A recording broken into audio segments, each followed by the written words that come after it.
Yung gagawin natin? Yun, bali virus detection. Tapos, kunwari, nagla-laptop ako rito. Hindi, kasi kunyari nag-iisip tayo ng ano eh. Next. Next na video. Habang nag-iisip, lalabas na hologram. Dito. Tapos, Hagis sa akin. hahagis ko yung file. Pag kailangan niya, uy, kailangan ko ng file. Pag isalo ko sa kanya, may virus yun. May virus na kasama. Tapos mabavirus siya. Mabavirus siya doon. Tapos yun nga, iinom. Oo, merong baso na may logo ng antivirus. Papainumin natin siya para ano kaya magandang antivirus? Sikat syempre. Dapat na ano kaya, hindi, gawin na rin natin na spoof yung antivirus. Mga pangalan ng pangalan din ng virus sa antivirus. Mac Norton. Mac Norton.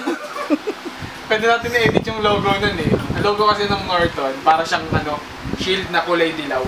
Tapos si McAfee letter M. Yun, pagsamahin natin, shield tapos M. Oo. Kaso dapat gumawa na tayo ngayon. Oo, dapat gagawa na ngayon. Kasi hindi marunong Photoshop. Yun lang, wala.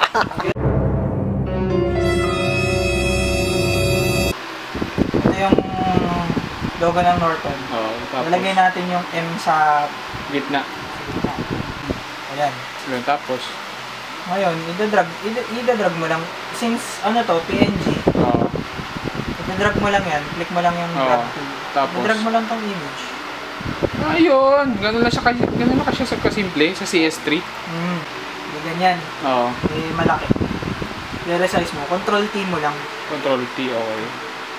Ayun. Para mag-blend siya dun sa click mo lang tong layer 1. Tapos blending options. Lagyan mo ng shadow.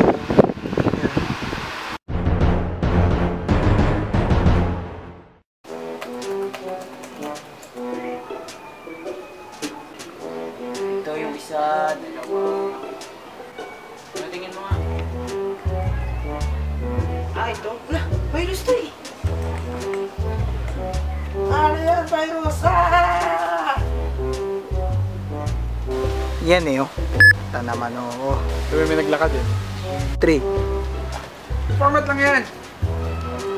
Ay! Hindi, huwag kang gagalaw. Ay, hindi ako gagalaw. Oo. Nakatingin ka lang sa computer. Game. Ayan.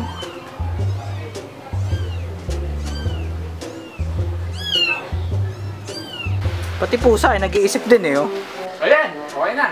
Alis na ako ha. Ay, mali. Shit, umikot.